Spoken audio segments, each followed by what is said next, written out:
أهلا ومرحبا بكم في مجلة ماميتو، المشروبات المفيدة للحامل في الشهور الأولى. أولا عصير التفاح، حيث أنه يحتوي على فيتامين أ وفيتامين ج، كما أنه غني بالألياف. ثانيا عصير البرتقال الطازج والجزر، يجعلون الجسم رطب، كما أنهم يحتوون على الكثير من المواد الغذائية التي تمنع تكون عيوب بالنخاع الشوكي، ويقومان بتطوير وتقوية عظام الجنين. ثالثا عصير المانجا، تعمل المانجا على منع مضاعفات الحمل، وتحتوي أيضا على فيتامين أ وفيتامين ج. رابعا عصير الشمندر، فهو يحتوي على الفوليك الذي يفيد بنمو الجنين ويمنع عيوب الجنين وينقي الدم. والآن المشروبات الممنوعة للحامل. أولا اليانسون، حيث أنه من الممكن أن يسبب الإجهاض ويسبب أيضا التشوهات الدماغية للجنين. ثانيا البابايا والأناناس، من المشروبات الممنوعة في الشهور الأولى للحامل، حيث يعملان على انقباض الرحم وممكن أن يسببا نزيف حاد وإجهاض. ثالثا القرفة، فهي تعمل على تنظيف الرحم من الدم وبالتالي تسبب الإجهاض.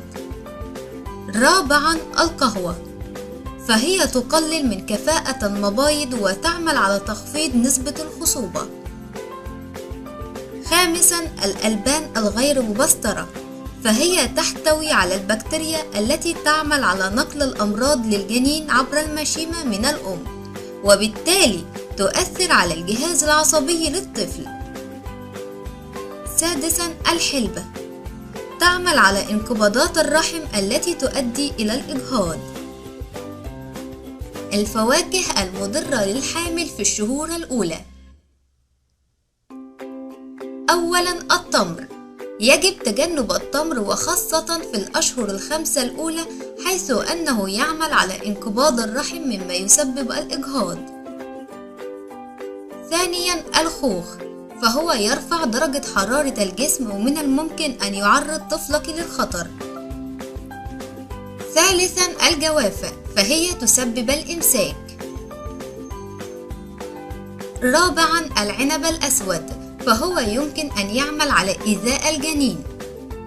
خامسا الأناناس، فهو يرقق الأناناس من عنق الرحم وبالتالي يؤدي إلى ولادة مبكرة.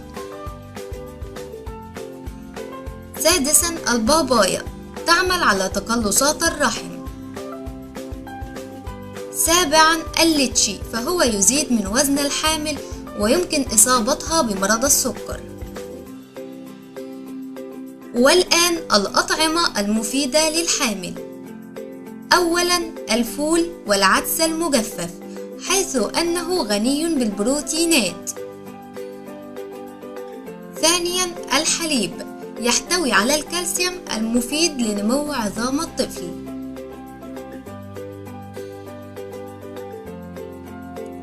ثالثا الموز، يحتوي على الكالسيوم الذي يقي المرأة الحامل من الغثيان والتعب. رابعا صفار البيض، يحتوي على فيتامين ب الهام لذاكرة ودماغ الجنين. خامسا الثوم، فهو يقلل من خطر تسمم الحمل. سادسا اللحوم الخالية من الدهون، حيث أنها تحتوي على الحديد الهام لك وللجنين.